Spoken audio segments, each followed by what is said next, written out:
Hi friends, தளபதியோட education award function பத்தின official announcement வந்திருக்கு. அதாவது மே 30 வர வெள்ளிக்கிழமையே ஃபங்க்ஷன் ஸ்டார்ட் ஆகுது. அண்ட் இந்த ஃபங்க்ஷன் நடக்க போற லொகேஷன் பாத்தீங்கன்னா மாமல்லபுரத்துல உள்ள 4 பாயிண்ட்ஸ் ஷெரட்டன் ஹோட்டல்ல தான் நடக்க போகுது. அண்ட் ஒரு மகிழ்ச்சியான செய்தி என்னன்னா, இந்த வாட்டி எஜுகேஷன் அவார்டு 3 நாள் நடக்க போதான். அதாவது முதல் வருஷம் ஒரே நாள்ல நடந்துச்சு.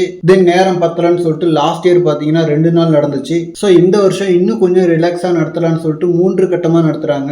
முதல் கட்டமாக அரியலூர், ராணிப்பேட்டை, கள்ளக்குறிச்சி, சென்னை, காஞ்சிபுரம், கன்னியாகுமரி, திண்டுக்கல்னு இந்த மாவட்டங்கள்ல உள்ள சட்டமன்ற தொகுதிகளில் முதல் 3 இடத்தை பிடித்த மாணவர்களுக்கு பரிசு வழங்குறாங்க. அண்ட் வழக்கம் போல இந்த வருஷமும் தளபதி அவர் கையால தான் மாணவர்களுக்கு சால்வை அணிவித்து ஊக்கத்தொகை வழங்க போறாரு.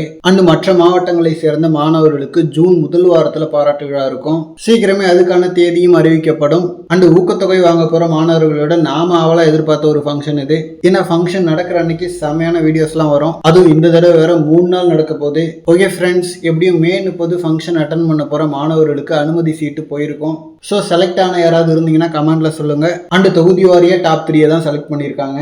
ஸோ இன்னமும் நிறைய மாணவர்களுக்கு இதுல ஒரு கன்ஃபியூஷன் இருக்கு. ஏன்னா மாவட்ட ரீதியா டாப் 3 இல்ல ஸ்கூல் டாப் 3 இந்த மாதிரி நிறைய கன்ஃபியூஷன்ஸ். ஓகே ஃப்ரெண்ட்ஸ், இந்த மாதிரி தளபதி பார்த்தீங்கன்னா ஹாட் அண்ட் அப்டேட்ஸ்க்கு நம்ம விஜய் ஃபோர்ட் சேனலை சப்ஸ்கிரைப் பண்ணுங்க. தேங்க்யூ.